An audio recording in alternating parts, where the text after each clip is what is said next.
Olá, meninos e meninas do 8º ano, sejam todos bem-vindos. Eu sou a professora Daniele Costa, do componente de Língua Portuguesa. E vamos então conhecer a nossa aula de hoje. Acompanhe aí na tela, aula 62, com o nosso objeto de conhecimento, relação entre textos, com detalhamento, relação entre as obras literárias, recursos linguísticos, literários e semióticos. Então, turmas, vamos desenvolver aí essas relações de textos? Vamos juntos?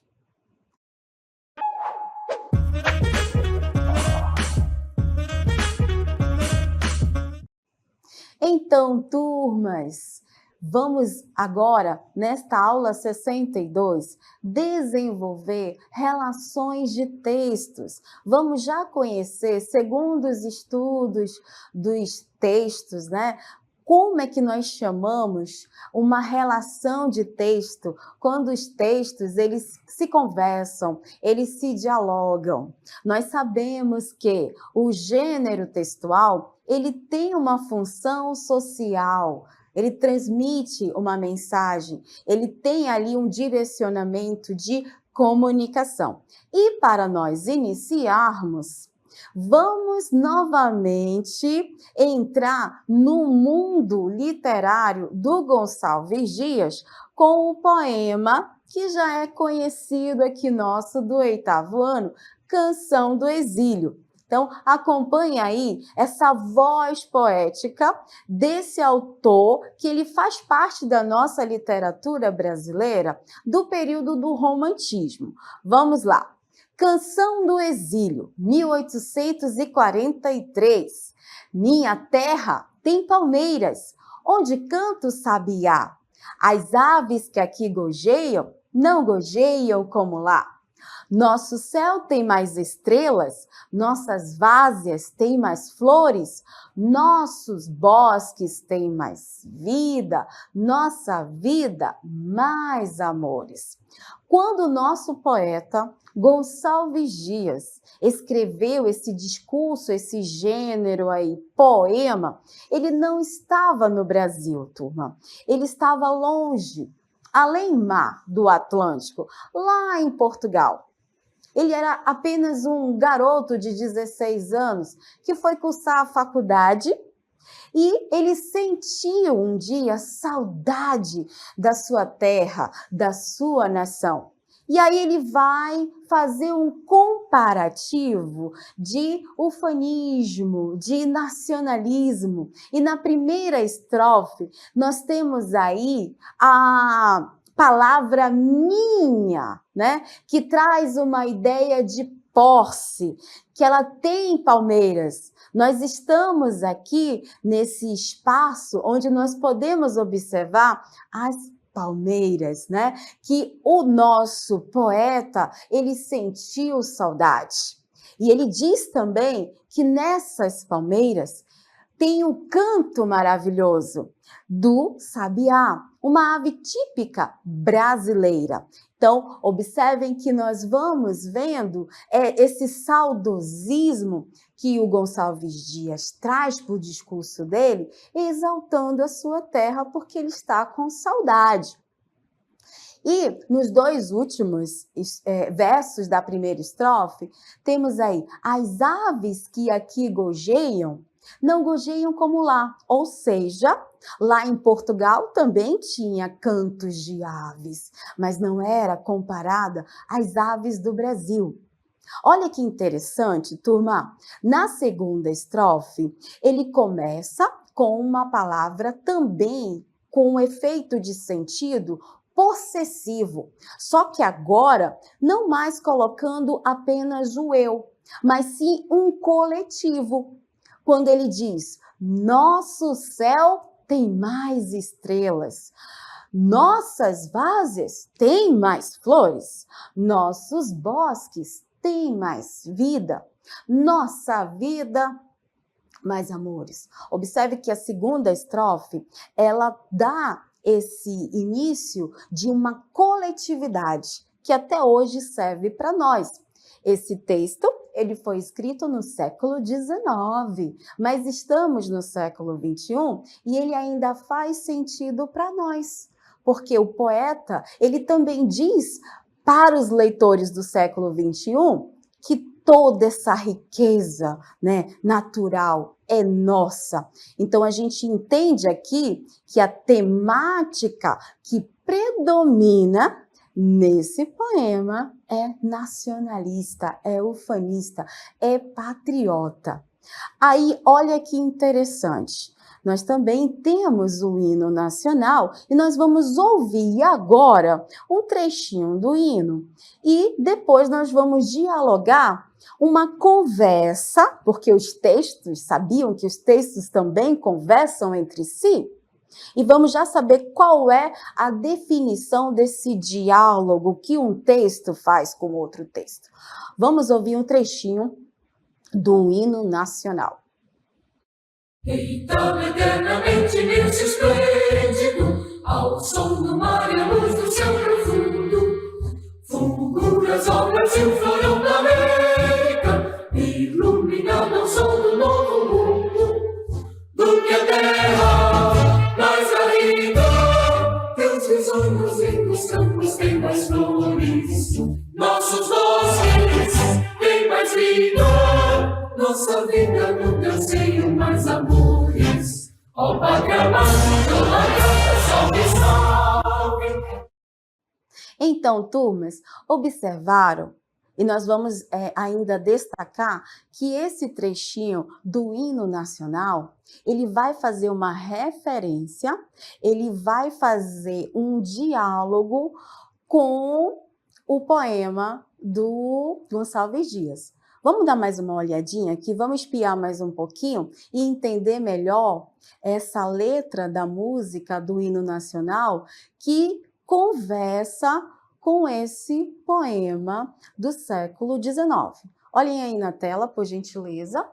Canção do Exílio, nós já colocamos aqui. E justamente nos versos que estão aqui em destaque, né? Nossos bosques têm mais vida, nossa vida mais amores. Isso aqui é uma fala do Gonçalves Dias, lá do século XIX, certinho? A temática é uma temática nacionalista, porque o Gonçalves Dias, ele vai fazer parte de um movimento literário romântico que, em uma das temáticas desse movimento, exalta a pátria, né? E aqui do lado, nós temos trecho do hino nacional que oficializou aí, a letra foi oficializada em 1909, no século XX, certinho? Então, do que a terra mais garrida. Essa palavra garrida quer dizer elegante, né? Então, a nossa terra é bonita, a nossa terra é linda. O hino também faz essa exaltação. Teus risonhos lindos campos têm mais flores, traz aí, né, a beleza da nossa natureza. Pois bem, continuando, nossos bosques têm mais vida. Observem, ó, temos aqui um diálogo. Nossa vida no teu seio mais amores. Então, essa letra do hino, ele faz uma referência a essa canção do exílio do nosso poeta Gonçalves Dias. Certo, turma? Então, a gente pode observar aí que hoje a nossa aula 62, ela traz essa relação de comunicação entre os textos. Lógico que o hino nacional, ele resgata, ele conversa, ele dialoga um tema nacionalista, porque é o nosso hino, né? E faz essa referência com a fala do poeta do Gonçalves Dias, aí, que pertence ao movimento romântico da temática nacionalista. Pois bem, nos estudos textuais, nós temos os gêneros, né? E os gêneros, eles têm uma função social. A função social do poema do Gonçalves Dias é justamente trazer essa temática, essa valorização, essa voz que coloca um patriotismo externado na poesia. Já o hino, ele traz uma efervescência também nacionalista, trazendo para o coletivo da nação. Agora, olha que interessante. A letra da música do nosso hino nacional vai dialogando com essa voz poética anterior.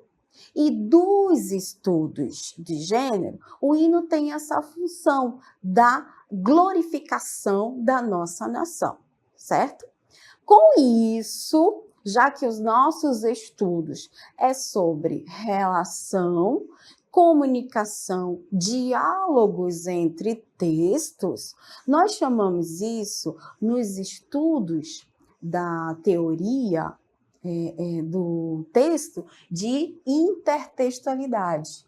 Então, aqui, acompanhe aí, por gentileza, esses dois textos, tanto Canção do Exílio quanto o trecho do Hino Nacional, eles têm uma relação, ok? E uma temática comum entre eles é o nacionalismo. Quando acontece esse fenômeno entre o diálogo dos textos, nós chamamos isso de intertextualidade. A letra do hino nacional faz uma referência a um texto anterior, conversa com esse texto anterior, certinho? Então, é sobre isso que nós vamos dialogar, nós fizemos aí essa introdução, justamente para que a gente possa ver que tudo fica interligado, tudo tem um porquê, tudo tem uma função, né?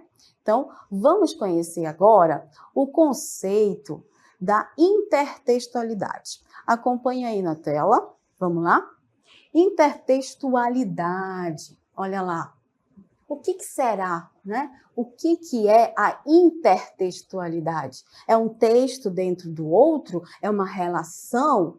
Vamos ver o que diz aqui o nosso conceito. Primeiro ponto, diálogo entre texto. Professora, você pode estar se perguntando, o que é o diálogo? Gente, o diálogo é uma conversa, né? Aí, no caso, como nós vimos, tanto o poema quanto a letra do hino nacional, eles têm um diálogo de temáticas nacionalistas, patriotistas, né? Então, é um diálogo entre texto. Outro ponto também que a gente pode intensificar, oitavano, é que a intertextualidade é um processo, certo? Constitutivo, de construção de texto. Texto é informação. E o outro ponto, a intertextualidade, deixa eu trocar aqui, a intertextualidade apenas se manifesta, que é muito interessante, turma, a intertextualidade se manifesta, ou seja, se apresenta, né, quando o leitor é capaz de perceber os processos de referenciação, ou seja, os textos não surgem isoladamente, mas eles têm uma relação com outros textos. Então, esse ponto que nós estamos colocando é bem interessante, né? Aqui, no terceiro ponto do conceito de intertextualidade, é justamente isso que eu quero chamar a atenção de vocês. Nós, leitores, precisamos ter leitura de mundo, né? Ao conhecer o hino e conhecer o Gonçalves Dias, a gente percebe que tem um diálogo. E esse diálogo chama-se intertextualidade. Bem, para desenvolver melhor isso que o conceito está colocando para nós, vamos ver mais 2 exemplos, começando com uma intertextualidade literária e depois nós vamos ver uma intertextualidade de letra de música. Começando aí pela intertextualidade literária. Acompanhe na tela. Temos meus 8 anos do Casimiro de Abreu. Deixa eu apagar aqui. Casimiro de Abreu. É um poeta lá do século XIX, também do período do Romantismo.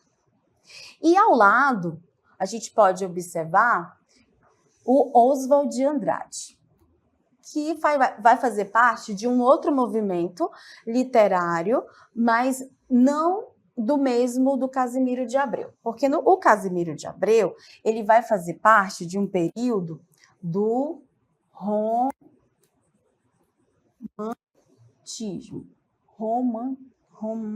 Só um minutinho. Do período romântico. Aqui, colocar direitinho. Da escola literária do romantismo, tá?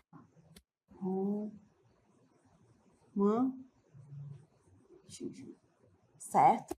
E o Oswald, ele vai fazer parte do modernismo,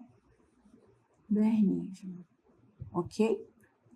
E aí, o discurso poético do Casimiro de Abreu diz o seguinte: meus 8 anos. Oh, que saudade que eu tenho da aurora da minha vida, da minha infância querida, que os anos não trazem mais. Que amor, que sonhos, que flores, naquelas tardes fagueiras, à sombra das bananeiras, debaixo dos laranjais. Fagueira, gente, significa tarde maravilhosa, tá?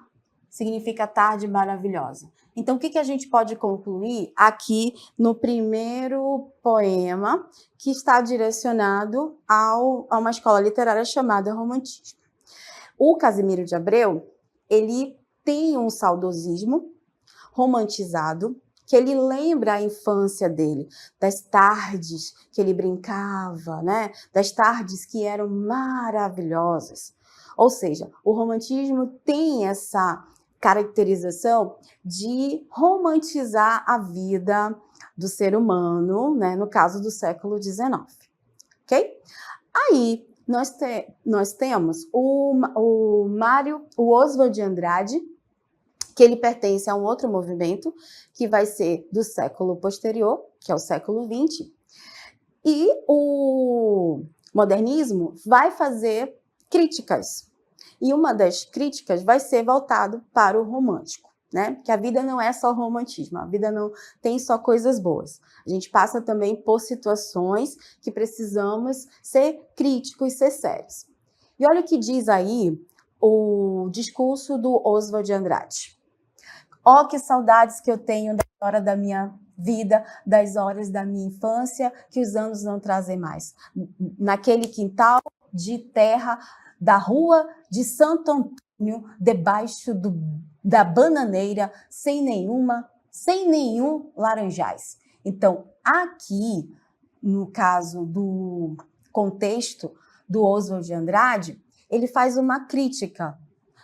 Enquanto o Casimiro, ele coloca uma infância querida, uma infância saudosista, uma infância, né, romantizada, o Oswald de Andrade, ele vai fazer uma intertextualidade, ele coloca o mesmo título, porém, fazendo uma paródia, uma crítica de que nem tudo, né, na vida do ser humano é mar de rosas, principalmente lembrando da infância. Talvez o Oswald, né, esteja aí lembrando, na minha infância eu passei por castigos, eu peguei algumas puxões de orelha, não foi tão romantizado assim. Mas a gente percebe aí que esses textos estão dialogando. Continuando, vamos em frente. A intertextualidade na música. Nós temos aqui 3 textos. O primeiro é um poema de Camões, um poeta português. Amor é fogo que arde sem se ver. O amor é fogo que arde sem se ver. É ferida que dói e não se sente. É um contentamento descontente. É dor que desatina sem doer. É um não querer mais que bem querer. É um andar solitário entre a gente. É nunca contentar-se de contente. É um cuidar que ganha em se perder. Camões. Então, o primeiro texto, nós temos aí um poema que a temática é sobre o amor. No segundo texto, é um versículo do apóstolo Paulo. Acompanhe aí na tela, versículo do 13º capítulo da primeira carta de São Paulo aos Coríntios. Ainda que eu falasse as línguas dos homens e dos anjos, se não tivesse amor, seria como metal que soa ou como um sino que tine. Ou seja, a temática aqui também faz referência ao amor. Porém, contudo, todavia, esse amor é aquele amor que ele coloca pela humanidade. Então, se não tem amor pelo próximo, né, é vazio, como ele colocou, como metal que soa ou como sino que tine. Pois bem, aqui também, no segundo texto, a temática predominante é o amor, certo, gente? Aí nós temos a música, a letra da música Monte Castelo, do Renato Russo.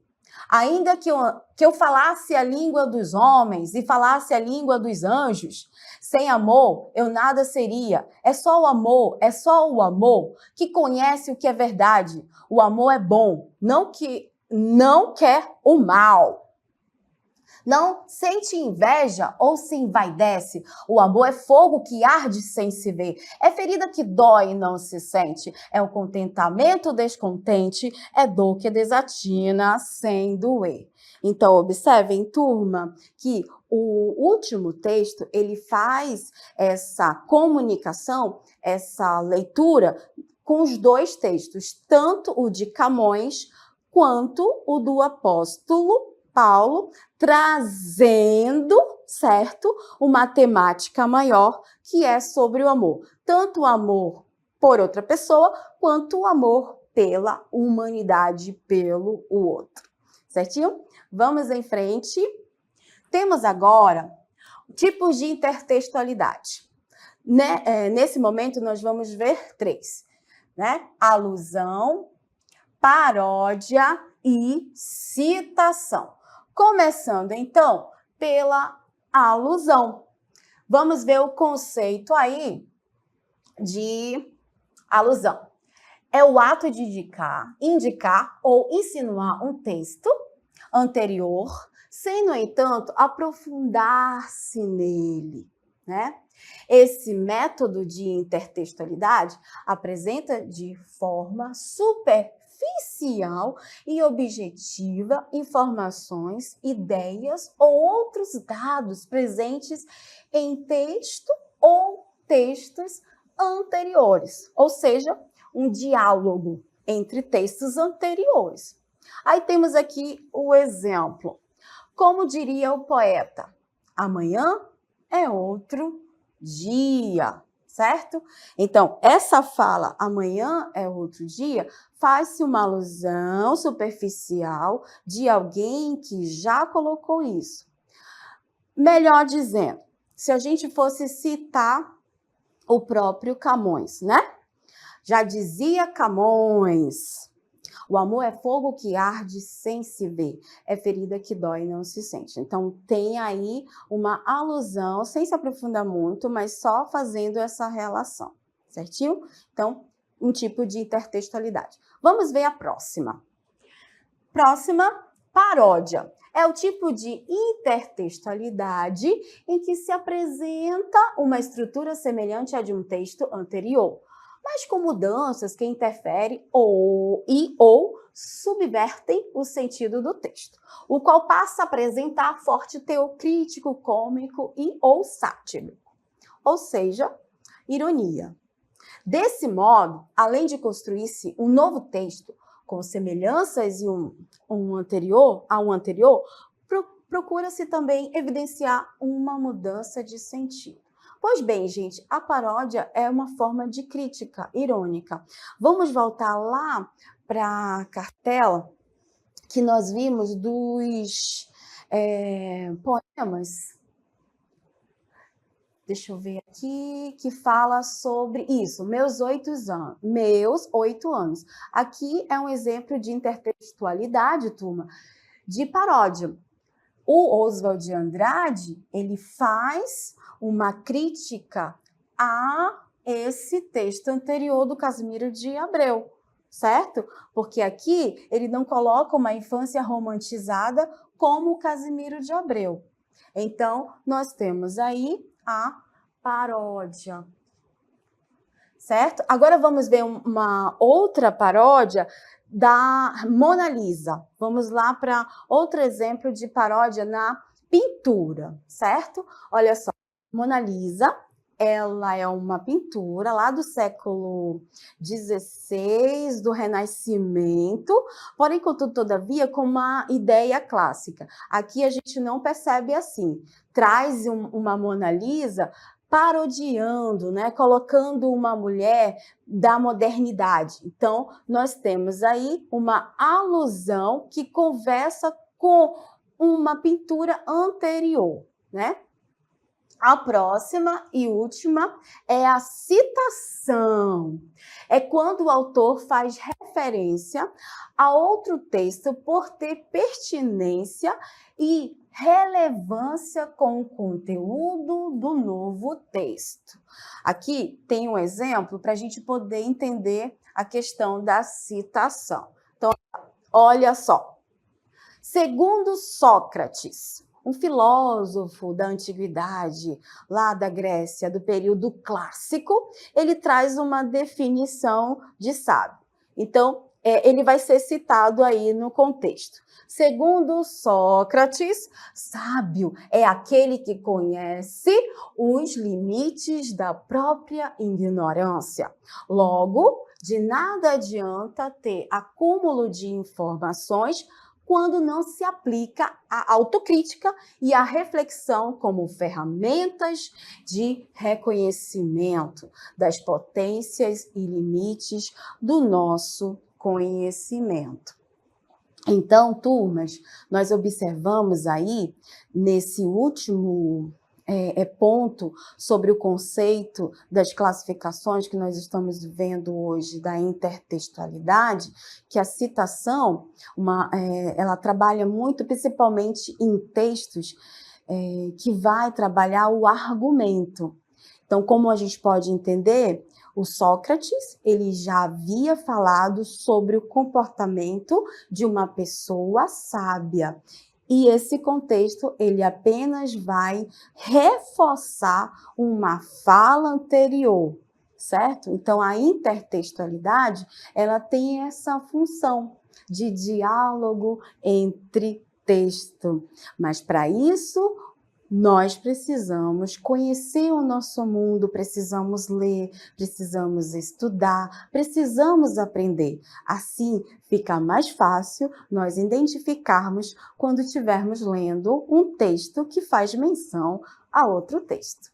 Pois bem, 8º ano, foi isso a nossa aula 62. Eu deixo aí um forte abraço a todos e até a próxima.